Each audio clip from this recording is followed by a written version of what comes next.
Hello everyone, welcome back to another episode of r/Entitled People.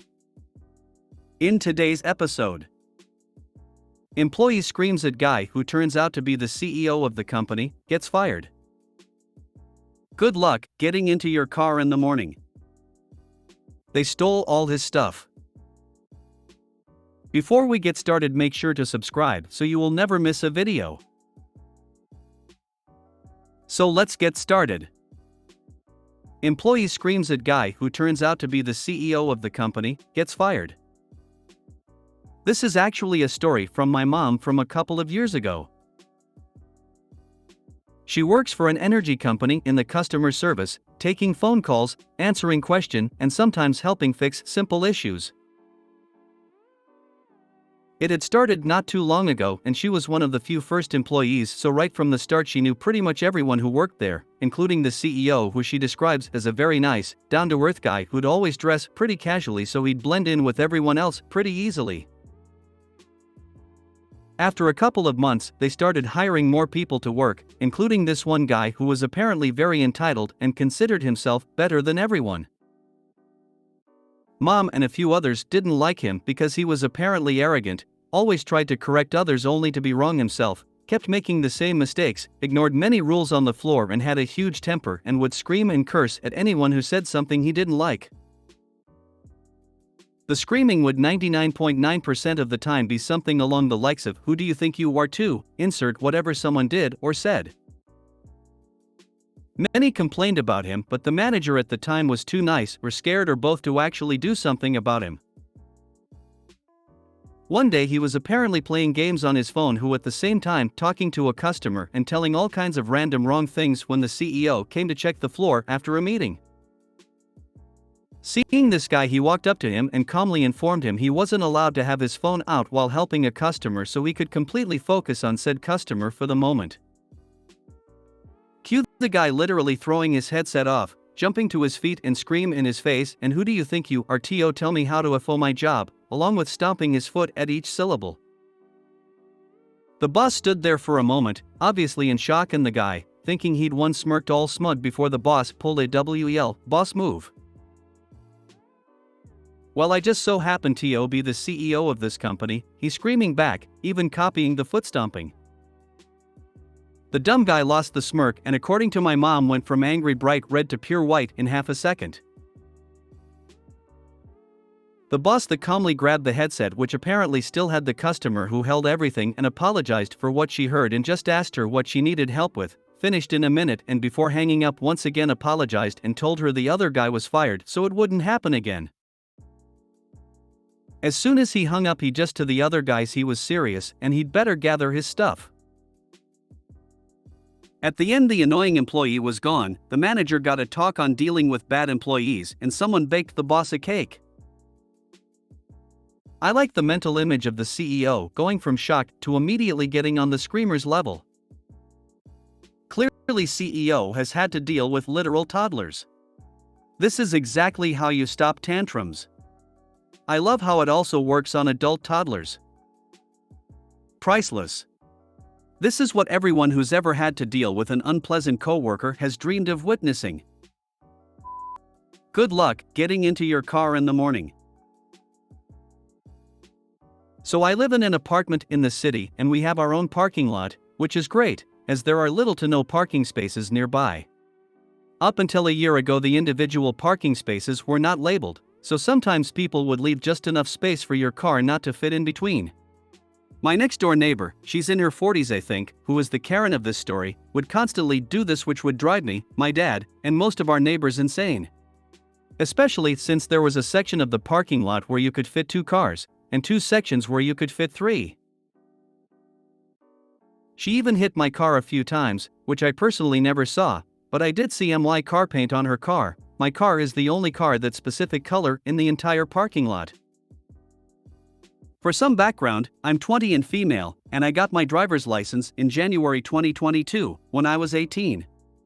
Now I may be somewhat inexperienced, but I well know how to fit my car into tight spaces, especially since my school's parking lot was also unlabeled and teenagers absolutely do not care to leave space for someone else to park next to them, and my classes often didn't start until 9 to 10 a.m., so by the time I would get to school there were either no, or really, really tight spaces left for me to park.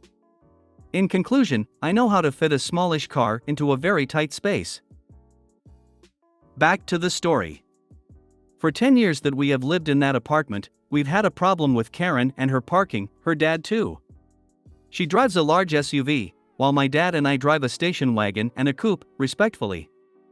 Karen loved to park in the part of the lot where you could fit 2 cars, but since she's a bar driver, she is, really, I've seen her drive, and an asshole, she would constantly park in a way that you could maybe fit a motorcycle next to her on either side.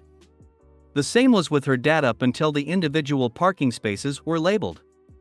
Her dad would actually park between the lines and you could fit a car next to his, which was surprising, but not Karen.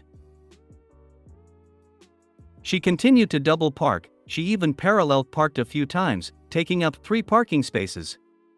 After a few months, she started parking a bit better, sometimes over the line, but not in a way that my dad and I had problems fitting our cars next to her. Now, my dad and I can be extremely petty people, so, even before the parking spaces were formally labeled, my dad and I would occasionally park as close as possible to her car, so she couldn't get in as easily. But, you see, my dad's a big guy, 6 feet 2 inches 200 and some pounds, so he couldn't possibly park as close as I can and still be able to get out of his car. I on the other hand am 6 foot and measly 130 to 140 pounds, basically, I can fit into and get through extremely narrow spaces with ease. Karen is a few inches shorter than me but at least 30 pounds heavier, so my dad parking next to her would just be an inconvenience, but me parking next to her as close as I can means she has to enter through her passenger side door. I've seen it happen a few times since one of the windows in our apartment overlooked those particular spaces. It was hilarious every time and she couldn't say a word to us because she got herself in that mess. Last year I left for college and I left my car at home and my dad drove my car more than his, and when I would go back home for the weekend or the holidays, Karen wouldn't know which one of us drove the car last and she didn't have the guts to berate my dad, but I'm certain that she would try to berate me if she ever saw me getting out of my car. For actual years I've waited for the perfect opportunity to completely block her from getting into her car, and lo and behold, a few weeks ago I was coming back from my boyfriend's house and I saw her car was over the line on the driver's side. The parking lot was half empty, but I gladly squeezed my car in reverse. She never parks in reverse, next to hers, to the point where even I had trouble getting out. I even had to fold my side mirror so she doesn't rip it out while backing out. This would inconvenience her, cause she would, yet again have to get in from the passenger side, but when my genius of a father came back to work, he, as he told, wanted to park closer to the entrance, but caught a glimpse of my car and the proximity of it to Karen's, realized what I had done, and proceeded to back into the space on the other side of her car, as close as he could without damaging her side mirror, completely blocking her in. He entered the apartment and started laughing, asking me if I did what I did on purpose and informing me of what he had done moments prior. The only part of this story that I regret is not seeing Karen's reaction to her situation in the morning and her trying to get into her car. On the bright side, I don't think I've seen her park over the line since then. Maybe she learned her lesson after a whole decade. Had a business owner who used to park like that next to my old job. We would park my '94 rusty shitbox as close humanly possible without actually hitting her car. I'm talking 2 to 3 guys helping to position me millimeters away. Always on her driver's side. The car was my winter beater and had more rust than metal. She could door ding it all day long and I wouldn't care. That's exactly what my dad and I do to this lady. Get a motion-activated cam for your car, catch her red-handed hitting cars and leaving the scene, call the cops. People aren't even capable to park correct when there are markings. A few weeks back I parked at a supermarket, right between the lines. Too bad missus, I have a small car, but still can't park. Couldn't enter her car on the driver's side. She had enough room to enter on the passenger side, but somehow that idea was lost on her. They stole all his stuff. This is a story about my great-great-grandpa, and what happened when his wife died. This all happened before I was born, and there are a lot of grandparents in this story, so the ones I'll be referring to as grandma and grandpa are my great-great-grandparents. I'll be calling their daughter, my great-grandma, B, and B's husband H, and there's the county sheriff who happened to be a friend of H. There are other characters, but they don't deserve to be named. I never met Grandma and Grandpa, but everyone agrees they were in love. They actually got married on Valentine's Day, and apparently Grandpa used to make the joke that their love was so amazing that the world had to steal their anniversary to make it a holiday about love. They were married for 58 years and had 9 kids together. This is Utah, so big families are the norm. I'm not familiar with the other kids, but by this time B and H had 4 fully grown kids, and their kids had kids. Then came the day when they were old and gray, and Grandma went to the hospital. She died, and Grandpa was so heartbroken that he refused to leave her side until the hearse came to take her to the mortuary. B and H were with him the whole time, and they didn't want to let him go back to an empty house all alone, so they offered for him to stay with them for a night or two so they could look after him. B stayed with him while waiting for the hearse, and H went to Grandpa's house to get him some clothes, but when he got there, the place had been robbed. I'm not talking jewelry or cash, and this was in 1975, so there weren't really any electronics. No, when I say they took everything, I mean they took everything. Furniture, appliances, even the dishes. And who could possibly do this to an old man who was watching his wife die in the hospital? Their kids. I am not kidding, they didn't even wait for her to be cold on the table, they went in and emptied the entire house. They even stole his clothes. H was furious, and he immediately called the cops to report the robbery. The sheriff called up every one of those siblings and told them that if everything wasn't back exactly how they had found it come morning, he'd have them all arrested for felony larceny, as all the stuff they stole totaled to well over the price threshold for it to be a felony. They did bring all of the stuff back, and B and H took Grandpa home with them for a few days. They never told him about what his other kids had done. It would have broken an already broken man, but they did start helping Grandpa arrange the will, and they went and got brand new locks to put on the doors the second that Grandpa died so they could lock up the house and go through things with police present.